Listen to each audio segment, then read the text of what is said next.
آیا تا به حال براتون پیش اومده که یه تغییر ساختار در بازار رو مشاهده کنید و دیدگاه تغییر روند رو داشته باشین، اما قیمت خلاف انتظار شما حرکت کنه؟ در این ویدیو راز حرکات حرفه‌ای بازار و تکنیک بزرگان برای شکار تریدرهای خرد رو کشف خواهید کرد و یاد میگیرید چطور در کنار اونها سود کنید. بنابراین پیشنهاد میکنم ادامه ویدیو رو با بنده همراه باشید.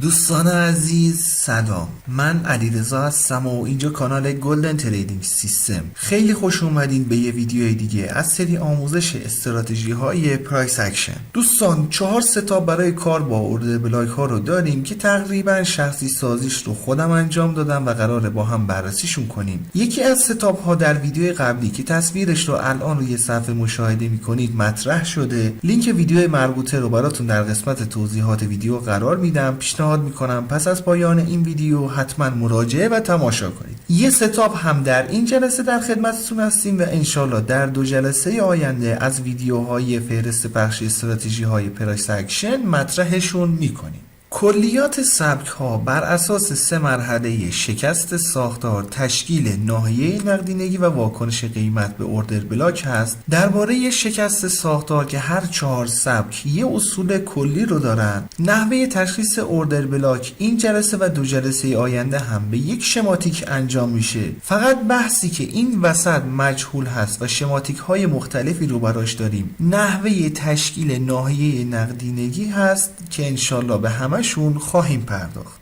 همونطور که خدمتتون توضیح داده شد، مرحله اول شکست ساختار هست. این شکست ساختار دوستان باید یک شکست با مومنتوم قوی و با کندل‌های پرقدرت همراه باشه. دقت داشته باشین که شکست ساختار یا BOS مد نظر ما هست، نه تغییر ساختار یا همون CHOCH. بنابراین این شکست ساختار در 2 حالت میتونه رخ بده. اول اینکه در یک روند صعودی مشخص قیمت بیاد و این شکست ساختار رو انجام بده. حالت دوم زمانی هست که یه تغییر ساختار رو داشته باشیم، بعدش قیمت بیاد و یک شکست ساختار رو انجام بده. موج دوم یه موج اصلاحی هست که به اوردر بلاک نمیرسه و خیلی سریع در موج شماره 3 به سمت بالا حرکت کرده و مجدد یه شکست ساختار دیگه رو انجام میده.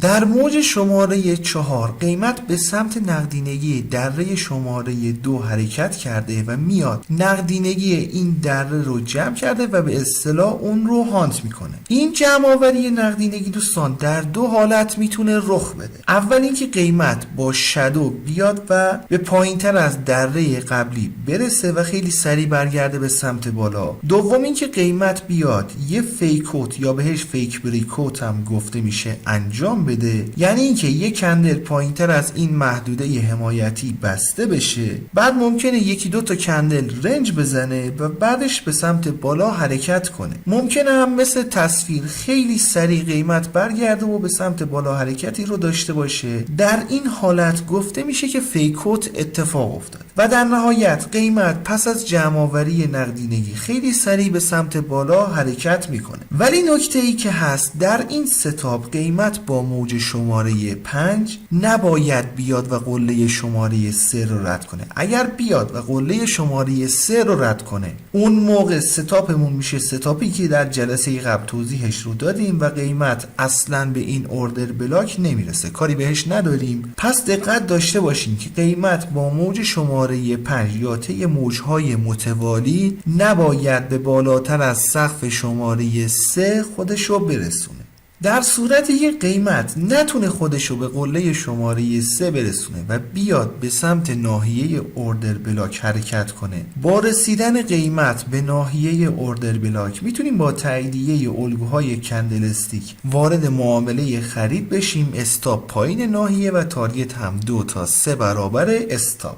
سناریوی نزولی هم دوستان بالعکس هست و برای اینکه تایم ویدیو زیاد نشه دیگه بهش نمیپردازیم. فقط نکته ای که هست دوستان، حتما این شماتیک ها رو دقیقا مثل من ترسیم کنید، چون وقتی که ستاپ های دیگه رو هم که تقریبا 40-50% شبیه به هم هست رو یاد بگیرین، اون موقع در لایو بازار ممکنه دچار خطا بشین. بنابراین حتما یه قلم و کاغذ بردارین و شماتیک ستاپ ها رو ترسیم کنید. اجازه بدین گریز کوتاه کوتاهی هم به روانشناسی سبک داشته باشیم. سبک ها دوستان درسته یکم شخصی سازیش انجام شده، ولی این نیست که خارج از چارچوب و اصول معینی باشه. این استراتژی دوستان بر اساس رفتار جمعی معامله‌گران و نهادهای مالی بزرگ طراحی شده. از ابتدای کار بخوایم بررسیش کنیم، در موج شماره 1 که قیمت یه شکست ساختار رو انجام میده. این شکست ساختار اگه با مومنتوم بالا همراه باشه، نشون دهنده حضور بیشتر خریداران و تمایل قیمت به سمت حرکت به سمت بالا هست. ولی به هر حال نمیتونن قیمت رو یهویی به سمت بالا حرکت بدن، بنابراین یه موج اصلاحی رو ایجاد میکنن تا سفارش های بیشتری رو بتونن جمع کنن برای حرکت بعد. ولی این موج اصلاحی به اوردر بلاک نمیرسه. حالا هنگامی که قیمت در موج شماره 3 مجدد یه شکست ساختار دیگه رو انجام میده، معامله‌گران خرد این حرکت رو تایید روند صعودی میدونن.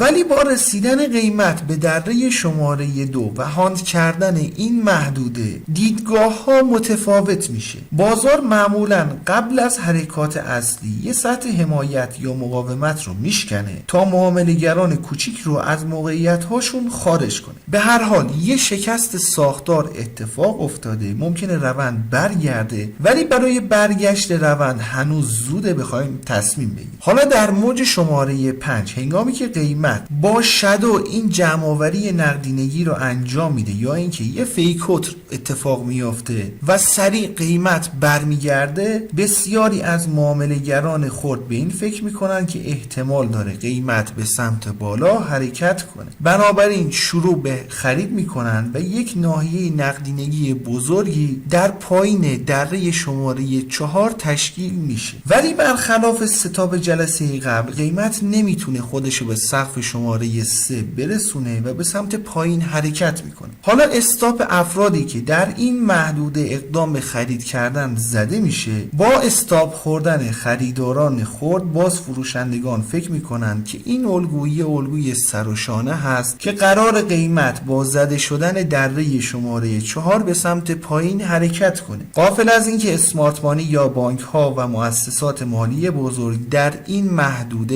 اوردر بلاک سفارش هاشون رو قرار دادن و با رسیدن قیمت به ناحیه اوردر بلاک وارد معامله خرید میشن و تمامی استاپ فروشنده هایی که فکر میکردن قرار قیمت به سمت پایین حرکت کنه زده میشه و قیمت به سمت بالا حرکت میکنه. دوستان ببینید، شاید واقعا یه الگوی سر و شانه واقعی باشه و قیمت زمانی که به اوردر بلاک میرسه فقط یه توقف جزئی رو تجربه کنه، بعدش به سمت پایین حرکتی رو داشته باشه. بنابراین استاپ یادتون نره، یادتون باشه الگوی سر و شانه قوی ترین الگوی بازگشتی هست، دست کم نگیرید. ولی زمانی که قیمت در موج شماره 1 با مومنتوم بسیار بالای شکست ساختار رو انجام میده، این شکست ساختار داره بهمون نشون میده که روند صعودی همچنان پاورجا هست. زمانی که ناحیه نقدینگی تشکیل میشه، نشون میده که خریداران بزرگ قصد دارن قیمت رو بالاتر ببرن ولی نیاز به سفارشات بیشتری دارن. به همین علت ناحیه نقدینگی رو ایجاد تا معامله‌گران خرد به اشتباه بیفتن و در نهایت با رسیدن قیمت به اوردر بلاک سفارش ها فعال و قیمت دوباره در جهت روند قبلی تشکیل شده شروع به حرکت میکنه. ضمناً نیازی نیست که دائما بخواید ساختار بازار رو بررسی کنید. در جلسه قبلی هم خدمتتون عرض کردم اگر در بازار یه جمع‌آوری نقدینگی یا استاپ هانت رو در یک فاز اصلاحی مشاهده کردین،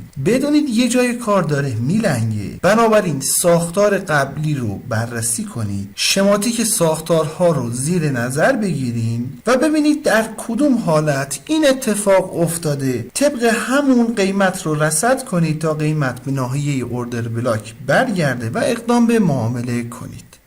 بسیار خوب، بریم روی چارت مثالهایی رو با هم بررسی کنیم. دقت کنید که در یک روند صعودی مشخص قیمت اومده در موج شماره 1 شکست ساختار خیلی قوی انجام داده که کندل ها پرقدرت و با بدنه بلندی هستند. در موج شماره 2 قیمت به اوردر بلاک نمیرسه و برمیگرده به سمت بالا و یه شکست ساختار دیگه انجام میشه.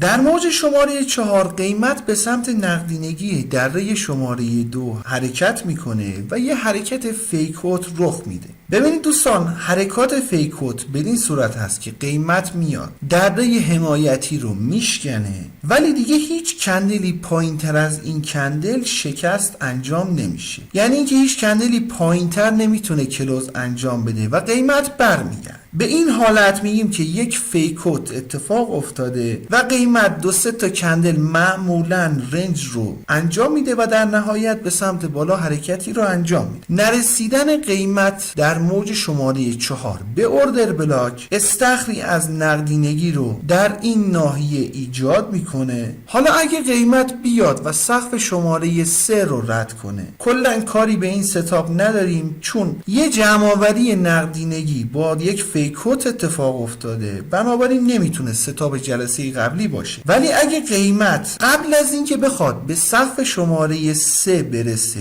برگرده به سمت اوردر بلاک، میتونیم وارد معامله بشیم. نکته اینجاست که دوستان شما نیازی نیست از زمانی که شکست اولیه انجام میشه قیمت رو دنبال کنید. زمانی که شما در لایو بازار هستید و میبینید که در یک فاز اصلاحی یه استاپ هانت یا جمع‌آوری نقدینگی انجام شده، باید بیاین ساختار قبلی رو بررسی کنید و ببینید شبیه به کدوم یکی از شماتیک ها هست. در جلسات بعد این شماتیک ها عوض میشن، بنابراین با مشاهده هانت یه ناحیه نیاز هست که بیاین و گذشته چارت رو دنبال کنید، نه اینکه دائم بخواین چارت رو زیر نظر بگیرین که چه اتفاقی قراره براش بیفته. در نهایت قیمت طی موجهای متوالی نمیتونه خودشو به قله قبلی برسونه و برمیگرده به سمت پایین و به ناحیه اوردر بلاک میرسه. حالا با رسیدن قیمت به ناحیه اوردر بلاک باید منتظر تاییدیه الگوهای کندلستیک باشید. اگه دقت کنید اینجا یه الگوی اینگولفینگ معتبر رو داشتیم. این که دوستان الگوهای کندلستیک یک الگو با اعتبار بالا باشه خیلی مهمه. برای یادگیری اصولی الگوهای کندلستیک هم پیشنهاد میکنم دوره جامعه الگوهای کندلستیک که تصویر فهرست پخشش رو الان روی صفحه مشاهده میکنید، لینکش رو براتون در قسمت توضیحات ویدیو قرار میدم. پیشنهاد میکنم پس از پایان این ویدیو حتما وقت بذارین و دوره رو به صورت کامل مشاهده کنید. ولی اینجوری هم نیست که فقط با الگوهای کندلستیک وارد معامله خرید بشیم. با رسیدن قیمت به ناحیه اوردر بلاک دیگه با هر سبکی که بلدین میتونید وارد معامله خرید بشید. بنابراین در کندل بعدی میتونستیم وارد معامله خرید بشیم. استاپ پایین ناحیه و تارگت هم 2 تا 3 برابر استاپ. خیلی خوب، همونطور که مشاهده میکنید قیمت یک بار دیگه ناحیه اوردر بلاک رو تاچ کرده و بعدش حرکت خودش رو به سمت بالا آغاز و تارگت دوم در این محدوده تاچ شده. درباره تارگت هم دوستان سعی کنید تارگت رو بر اساس قله شماره 3 تنظیم کنید. همیشه الگوهای کندلی که شکل میگیره انقدر از ناحیه فاصله نمیگیرن و مثلا گاهی اوقات تارگت سوم بر روی سقف شماره 3 یا نزدیک بهش قرار میگیره، اون موقع از تارگت سوم استفاده کنید. ولی اگه مثل این مثال تارگت دوم نزدیک یا بالاتر از قله شماره 3 بود، دیگه از تارگت دوم استفاده کنید. یه نکته دیگه هم داریم دوستان، با رسیدن قیمت به اوردر بلاک تحت هیچ شرایطی چشم بسته وارد معامله خرید نشین. حتما تاییدیه رو که گرفتین اقدام به معامله کنید. شاید یه الگوی سر و شانه واقعی رو داشته باشیم و با شکست خط گردن قیمت بخواد برگرده، بنابراین حتما استاپ رو قرار بدین و تارگت رو هم طبق توضیحاتی که داده شد تنظیم کنید.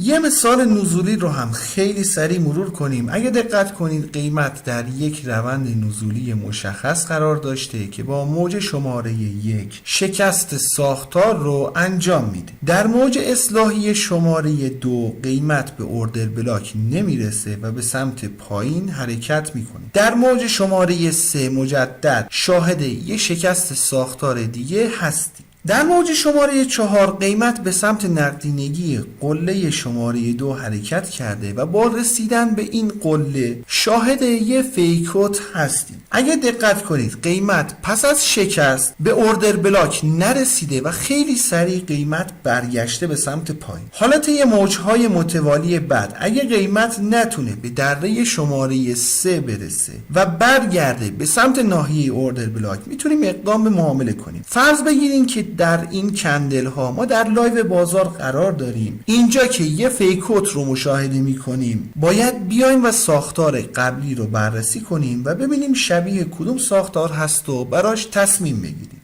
همونطور که مشاهده میکنید قیمت با موجهای بعدی نتونسته به دره شماره 3 برسه و برگشته به سمت ناحیه اوردر بلاک. با رسیدن قیمت به ناحیه اوردر بلاک یه الگوی کندلی ایونینگ استار رو مشاهده میکنیم. شاید به نظرتون این کندل یه الگوی هارامی به نظر بیاد، ولی اگه دقت کنید اوپن کندل یه مقدار بالاتر از کلوز کندل قبلی هست و نمیتونسته یه الگوی هارامی باشه، ولی در کندل بعد یه الگوی ایونینگ استار معتبر تشکیل شده. در این کندل میتونستیم وارد معامله فروش بشیم، استاپ بالای ناحیه و تارگت هم، به دلیل اینکه تارگت دوم پایین تر از دره شماره 3 هست بایستی در تارگت دوم از معامله خارج میشدیم.